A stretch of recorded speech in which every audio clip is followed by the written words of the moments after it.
Глава 16. Ловът. Червената страна. Крепостта на бабата. Хензел бе станал рано сутринта, свеж като пролетно цвете, и почистваше след пира.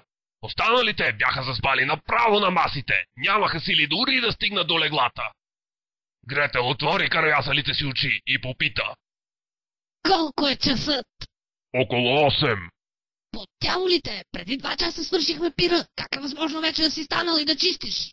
Но към 9:30 беше изнесъл всички буклуци от 70 килера, беше измукал всичките 170 помещения, беше почистил прахта и се чудеше какво да прави.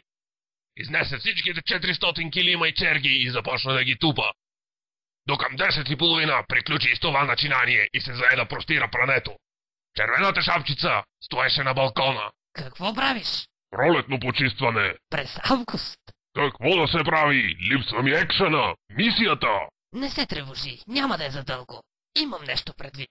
Какво? Ще видиш. Първо трябва да го обмисля. Хензел продължи да чисти, а тя остана да мисли. Към 4:30 след обед, Гретел стана да си сипе чаша вода. В коридора срещна Хензел, който беше нарамил пушка и отиваше на лов. Накъде си тръгнал? На какво ти прилича? Отивам на лов.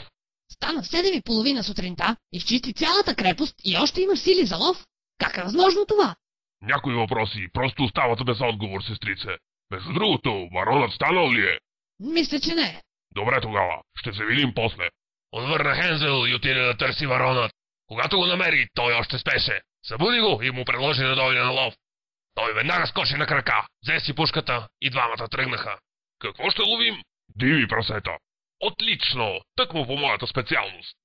Баронът надуши следата, двамата се скриха в растите и зачакаха. След половин час се появи първият глиган. Хензел го свали с един изстрел. След това продължиха търсенето. След като се убедиха, че наблизо няма повече глигани, баронът реши да лови патици, тъй като наблизо имаше езеро, а дядо му, който бил голям ловец, го бил научил как да лови патици с майсторлък. Той избра момента и стреля по прелитащото ято. Паднаха 15.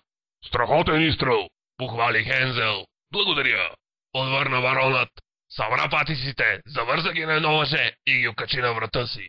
Когато се върнаха да приберат глиганът, изведнъж се чу вой на вълк. След това нещо започна да мърда в храстите. Баронът и Хензел допряха гърбове и заредиха оръжията. Беше вече започнало да се смрачава и не се виждаше много добре.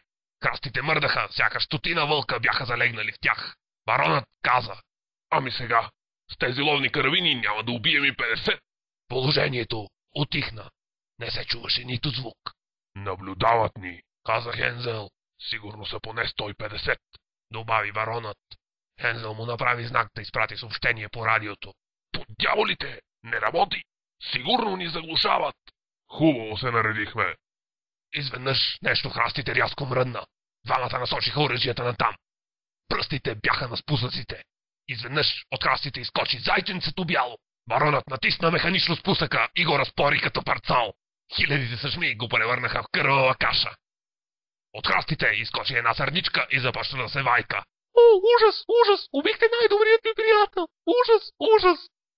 Баронът свали шапта, след което насочи цевта към главата й и посочи табела с надпис «Ловният сезон е открит от днес». Добре, разбрах намека ви. Има и други зайци. Може би ще се запозная с Бъгс Бъни. И тя хукна да бяга. Баронът метна пушката на гръб и двамата тръгнаха да се прибират доволни от улова.